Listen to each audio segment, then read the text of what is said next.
नमस्कार, मैं हूं शम्स ताहिर खान और आप देख रहे हैं वारदात। 10 आतंकवादी 2 अलग अलग रास्तों से रविवार देर रात कराची के जिन्ना इंटरनेशनल एयरपोर्ट में दाखिल होते हैं। 10 ऑटोमेटिक वेपन, बम और रॉकेट लॉन्चर से लैस थे। इनका इरादा एयरपोर्ट पर खड़े तमाम विमानों को तबाह करना और फिर किसी एक विमान को हाईजैक करने का था। इसके बाद अगले 5.5 घंटे तक एयरपोर्ट के अंदर जो कुछ होता है वो पाकिस्तान में इससे पहले कभी नहीं हुआ।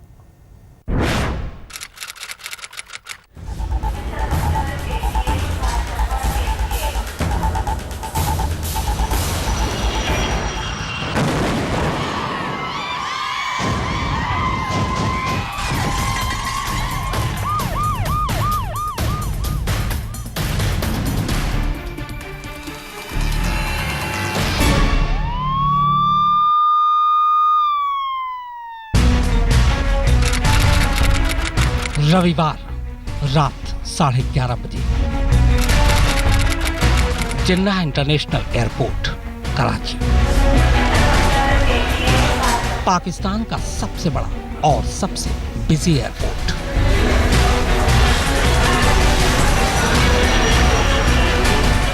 ये एयरपोर्ट 2 हिस्सों में बटा हुआ है। एक ओल्ड टर्मिनल है जो सिर्फ वीवीआईपी मुसाफिरों के लिए है और दूसरा इंटरनेशनल टर्मिनल जो आम मुसाफिरों के लिए है। देर रात का वक्त था। एयरपोर्ट पर कई अंतर्राष्ट्रीय उड़ान भरने को तैयार थी। तभी ठीक 11:30 बजे पाकिस्तान इंटरनेशनल एयरलाइंस यानी पीआईए के हेडक्वार्टर के करीब से 5 आतंकवादी ओल्ड टर्मिनल बिल्डिंग के अंदर दाखिल होते हैं। पांचों पाकिस्तानी एयरपोर्ट की सुरक्षा के जिम्मेदार एएसएफ यानी एयरपोर्ट सिक्योरिटी फोर्स की वर्दी में थे। उन पांचों के दाखिल होने के कुछ ही सेकंड के अंदर 5 और आतंकवादी उसके बराबर वाले दूसरे गेट से ओल्ड टर्मिनल में घुस जाते हैं। ये पांचों आतंकवादी भी एयरपोर्ट सिक्योरिटी फोर्स की वर्दी में थे। 10 आतंकवादियों ने वर्दी के साथ साथ आई कार्ड भी गले में लटका रखा था, लिहाजा उन्हें एयरपोर्ट के अंदर दाखिल होने में ज्यादा दुश्वारी नहीं आई।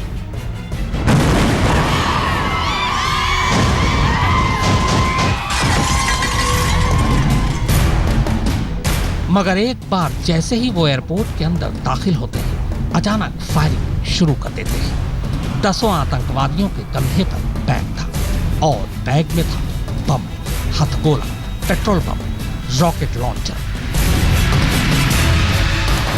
जबकि हाथों में उन्होंने आरपीजी और एसएमजी जैसे आधुनिक हथियार थाम रखे थे। गोलीबारी शुरू होते ही एएसएफ के जवान भी फौरन हरकत में आते हैं। वो उन्हें रोकने की कोशिश करते हैं, मगर आतंकवादी पूरी तैयारी से आए थे। उन्हें पता था कि उन्हें किधर जाना है, लिहाजा अंदर घुसते ही 10 आतंकवादी अलग अलग गुटों में इधर उधर फैल जाते हैं। ओल्ड टर्मिनल में घुसते ही सबसे पहले हैंगर आता है जहां विमान में ईंधन भरा जाता है। उस वक्त हैंगर में कुल 8 विमान खड़े थे, जिनमें से एक में ईंधन भरा जा रहा था। हैंगर से मेन रनवे करीब आधा किलोमीटर की दूरी पर था। आतंकवादियों का एक गुट सीधे हैंगर में घुसता है और गोलियां चलाते हुए हैंगर में खड़े एक विमान के पास पेट्रोल बम फेंकता है। पेट्रोल बम से विमान के करीब हैंगर की बिल्डिंग में आग लग जाती है और देखते ही देखते शोलों के बीच धुएं का गुबार उठने लगता है। दूर से देखने पर पहली नजर में ऐसा लगता है मानो विमान में आग लग गई हो। एयरपोर्ट के सुरक्षाकर्मी इसे देखते ही हैंगर की तरफ भागते हैं ताकि हैंगर में खड़े 8 विमानों को बचाया जा सके, मगर हैंगर में छुपे आतंकवादी उन पर अंधाधुंध फायरिंग कर उन्हें पीछे लौटने पर मजबूर कर देते हैं। आर्मी भी पहुंची, रेंजर्स भी पहुंचे, पुलिस भी पहुंची और उन्होंने इनको घेरे में डाल दिया। तो ये 2 जगहों पे जाके हैंगर हैं उनमें छुपे हैं और एक तरफ ऑपरेशन हुई। 5 दहशतगर्द थे जिनको मारा गया और ये जो अभी लास्ट हुई है ये दूसरी तरफ थी, उनको भी मारा गया। कुल 10 दहशतगर्द बताए गए हैं कि 10 थे, वेल ट्रेंड थे। हमले के वक्त जिन्ना इंटरनेशनल एयरपोर्ट के मेन रनवे पर कुछ उड़ान भरने को तैयार थी तो कई लैंड करने को। डर इस बात का था कि कहीं आतंकवादी उन विमानों तक पहुंचकर उन्हें हाईजैक न कर लें। लिहाजा उन विमानों को फौरन रनवे से हटाकर सुरक्षा कर्मियों ने अपने कब्जे में ले लिया, जबकि कराची एयरपोर्ट पर लैंड करने जा रहे बाकी विमानों को फौरन ऊंचाई पर जाकर अपना रुख बदलने की हिदायत दी गई, ताकि आतंकवादी कम ऊंचाई पर उड़ान भरने के दौरान कहीं विमान को रॉकेट लॉन्चर से अपना निशाना न बना लें। धुन गोलीबारी और धमाकों के बीच अब ये साफ हो गया था कि एक फिदायीन हमला है। एयरपोर्ट के अंदर सैकड़ों मुसाफिर भी थे, सभी की जान खतरे में थी और सबसे बड़ा खतरा ये था कि कहीं आतंकवादियों ने किसी विमान को हाईजैक कर लिया तो क्या होगा। लिहाजा मामले की गंभीरता को देखते हुए प्रधानमंत्री नवाज शरीफ के हुक्म पर फौरन पाक सेना को एयरपोर्ट पहुंचने को कहा गया। अब तक करीब घंटा भर बीत चुका था।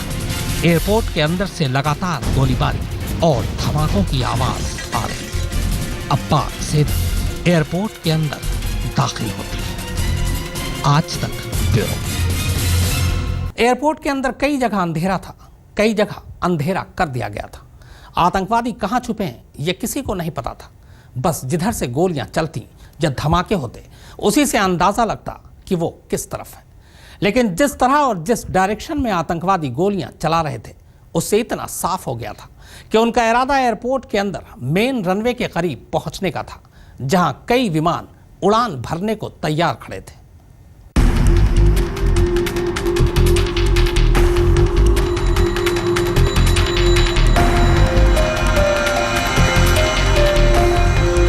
अब एयरपोर्ट के बाहर कराची पुलिस ने मोर्चा संभाल रखा था, तो एयरपोर्ट के अंदर पाक सेना और रेंजर्स ने। पाक सेना के सामने पहली चुनौती थी ये पता लगाना कि आतंकवादी कितने ग्रुप में कहां-कहां छुपे हैं, और दूसरी चुनौती थी उन आतंकवादियों को मेन रनवे से दूर रखना, जहां कई विमान उड़ान भरने को तैयार खड़े थे। सेना ने सबसे पहले एयरपोर्ट को मुसाफिरों से खाली करवाया, पर अब भी बहुत से एयरपोर्ट कर्मचारी और एएसएफ के जवान अंदर फंसे थे। इसके बाद पाक सेना के ऑपरेशन के तहत सबसे पहले आतंकवादियों को घेरकर एयरपोर्ट के मेंटेनेंस एरिया तक सीमित किया गया। हालांकि इस दौरान सेना की एक गाड़ी को करीब आता देख एक आतंकवादी ने खुद को उड़ा लिया। इसके बाद अगले करीब 5.5 घंटे तक ऑपरेशन जारी रहा। पूरी रात एयरपोर्ट के अंदर से रह रहकर गोलीबारी और धमाकों की आवाज आती रही, और फिर आखिरकार सुबह होते होते 10 आतंकवादी ढेर हो गए। इनमें से 3 ने खुद को बम से उड़ा लिया था। ऑपरेशन खत्म होने के बाद जब तलाशी ली गई तो अंदर से 10 आतंकवादियों के अलावा 10 और लाशें मिली। ये लाशें एएसएफ के जवान, पीआईए के कर्मचारी और कुछ मुसाफिरों की थी, जबकि 26 लोग गोली और बम धमाके की वजह से जख्मी पड़े थे। इन सभी को फौरन जिन्ना अस्पताल ले जाया गया। बाद में तफ्तीश के दौरान 3 जैकेट मिले जो आतंकवादियों ने खुद को उड़ाने के लिए पहने हुए थे। इसके अलावा भारी मात्रा में गोली, बम और रॉकेट लॉन्चर भी मिले। सभी आतंकवादियों के बैग से पानी के बोतल और ड्राई फ्रूट्स भी मिले। पाक सेना ने बाद में खुलासा किया कि आतंकवादियों का इरादा एयरपोर्ट पर खड़े तमाम विमान को तबाह करना और किसी एक विमान को हाईजैक करने का था। पाक सेना के मुताबिक मारे गए 10 आतंकवादी विदेशी थे। ये सभी उज्बेकिस्तान, चेचन और अफगानी नागरिक थे। ऑपरेशन खत्म होने के बाद सोमवार सुबह पाकिस्तानी आतंकवादी संगठन तहरीक-ए-तालिबान ने एक बयान जारी कर इस हमले की जिम्मेदारी ले ली है। उसका कहना है कि यह हमला तालिबान के खिलाफ पाक सेना की कार्रवाई के बदले में किया गया है। इस हमले के बाद न सिर्फ पाकिस्तान के बाकी सभी एयरपोर्ट की सुरक्षा बढ़ा दी गई है, बल्कि हमले के मद्देनजर भारत में भी सभी अहम एयरपोर्ट को अलर्ट रहने को कहा गया है। दूसरी तरफ पाक सेना से क्लियरेंस मिलने के बाद कराची का जिन्ना इंटरनेशनल एयरपोर्ट करीब 18 घंटे बाद सोमवार दोपहर 2 बजे से मुसाफिरों के लिए फिर से खोल दिया गया है। आज तक ब्यूरो। 3 साल पहले भी तहरीक-ए-तालिबान ने कराची में पाक नौसेना के एयरबेस पर धावा बोलकर खलबली मचा दी थी। उस दिन भी रविवार था और हमला रात को ही किया गया था। आतंकवादियों ने तब हमले के दौरान पाक नौसेना के 3 जहाज़ों को पूरी तरह से तबाह कर दिया था। इस हमले में पाक सेना के 18 जवान मारे गए थे। 22 मई 2011 रविवार रात करीब 8:30 बजे PNS Mehran naval base Karachi.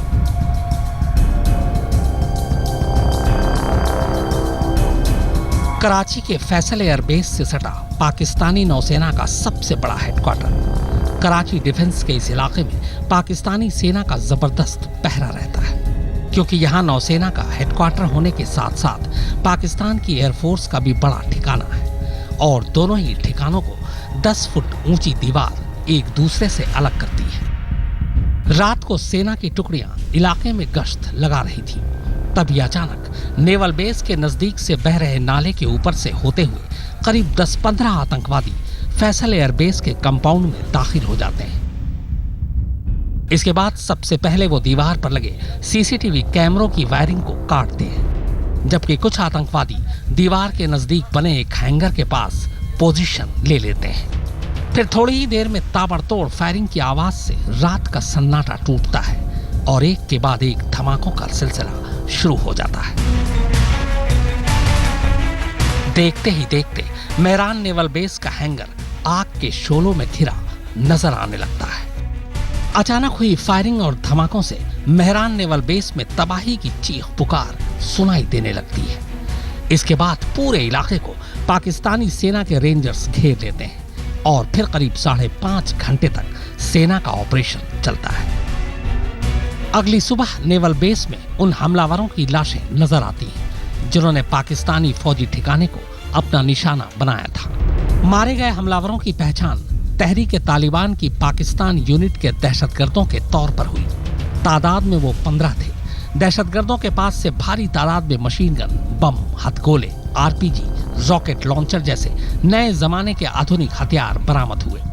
दहशतगर्दों के पास से मिले असलहों और रात के अंधेरे में किए गए हमले को देखकर पाकिस्तान के कई जानकार ये कहने को मजबूर हो गए थे कि दहशतगर्दों ने बड़ी लंबी तैयारी के साथ इस हमले को अंजाम दिया था। उस हमले में दहशतगर्दों ने पाकिस्तानी सेना को जबरदस्त चोट पहुंचाई। पाकिस्तानी सेना के 18 जवान मारे गए, जबकि 16 जख्मी हो गए थे। इतना ही नहीं, दहशतगर्दों ने नेवल बेस के उस हैंगर में रखे 3 जहाजों को भी तबाह कर दिया था। आज तक ब्यूरो।